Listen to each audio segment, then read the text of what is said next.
Justice Varma అభిశంసన issue ఒక్కటే ఉపరాష్ట్రపతి ధన్కర్ రాజీనామా చేయడానికి కారణం అయ్యిందని చెప్పలేం. ఇంకా అనేక అంశాలు తెర మీదకి వస్తున్నాయి. అందులో ఒకటి, ఉపరాష్ట్రపతి ధన్కర్ సెషన్స్ మధ్యలో తన హోమ్ టౌన్ రాజస్థాన్ వెళ్ళాలి ఒక ప్రోగ్రాం అటెండ్ చేయడానికని నిర్ణయం తీసుకోవడం అని చెప్తూ ఉన్నారు. ఓ పక్క విపక్షాలు ఆపరేషన్ సింధూర్ విషయంలో, అలాగే ట్రంప్ యుద్ధాన్ని నేనే ఆపేశానని పదే పదే చేస్తోన్న కమెంట్స్ విషయంలో, ఇలాగ అనేక అంశాల్లో ప్రభుత్వాన్ని ఇరుకున పెట్టాలని చెప్పి ట్రై చేస్తున్నాయి. అలాంటి సమయంలో కేవలం నెల రోజులు మాత్రమే ఉన్న వర్షాకాల సమావేశాల్లో వర్కింగ్ డేస్ 21 రోజులే. ఆ 21 రోజులు కూడా అందుబాటులో లేకుండా సభ జరుగుతోన్న రోజున ఆయన రాజస్థాన్ వెళ్లాలని ఒక నిర్ణయం తీసుకోవడం కూడా ఇందుకు కారణంగా తెలుస్తోంది. ఇదొకటి. రెండవది, రీసెంట్గా జేఎన్యూలో ఒక మీటింగ్లో ఆయన తన రాజీనామాకి సంబంధించిన రిటైర్మెంట్కి సంబంధించిన ప్రస్తావన తీసుకొచ్చారు.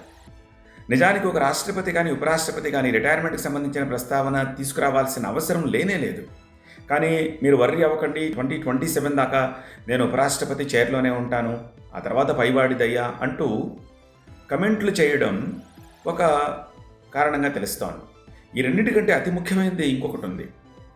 మనందరికీ తెలుసు, మధ్యప్రదేశ్ మాజీ ముఖ్యమంత్రి శివరాజ్ సింగ్ చౌహాన్, ప్రస్తుత వ్యవసాయ శాఖ మంత్రి, కేంద్ర వ్యవసాయ శాఖ మంత్రి.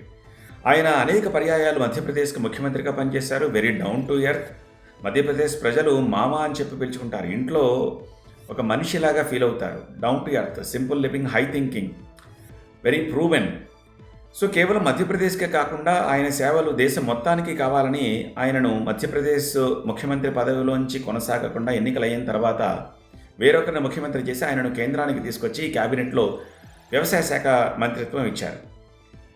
ఈ మధ్యకాలంలో ఒక కార్యక్రమంలో వ్యవసాయ శాఖ మంత్రి శివరాజ్ సింగ్ చౌహాన్ అండ్ ధన్కర్ ఇద్దరు కూడా పార్టిసిపేట్ చేశారు. ఆ సందర్భంగా ధన్కర్ శివరాజ్ సింగ్ చౌహాన్ ఉద్దేశిస్తూ, మీరు వ్యవసాయ శాఖను సరిగా హ్యాండిల్ చేయట్లేదు, మీరు ఎఫిషియెంట్గా పని చేయట్లేదని బాహాటంగా అందరి ముందు కమెంట్ చేశారు.